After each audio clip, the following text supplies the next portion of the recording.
लेकिन अब उनको एक बड़ा रिलीफ मिल गया है।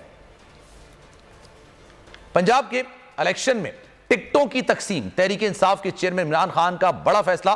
पार्टी की देरीना कारकुनों को भी आइंदा इंतखाबात में टिकट्स जारी करने का इंदिया दे दिया गया है। इमरान खान की आइंदा इंतखाबात के लिए कॉर्नर मीटिंग्स, उम्मीदवारों की लिस्टें मुरतब करने की हिदायत कर दी गई है। आपको बता देंगे जनाब, जो देरीना कारकुनान हैं उनको भी टिकट दिया। इंसाफ के चेयरमैन इमरान खान साहब की जानिब से यह ऐलान इस वक्त सामने आ रहा है कि जो देरीना कारकुन हैं, जो कि हर बुरे वक्त में खान साहब के साथ या पाकिस्तान तहरीक इंसाफ के साथ जुड़े रहे, खड़े रहे, उनको भी आइंदे इलेक्शंस में टिकट जारी किया जाएगा। यह तहरीक इंसाफ के सरबराह इमरान खान साहब की जानिब से फैसला किया गया है।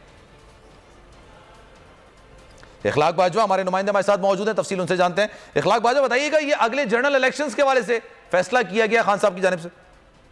जी बिल्कुल, पाकिस्तान तहरीक इंसाफ के चेयरमैन इमरान खान जो हैं वो कारकुनों की आवाज बन गई है और इस हवाले से उन्होंने पार्टी को हिदायत दी कि जो दरीना कारकुनान हैं उनको जब पार्टी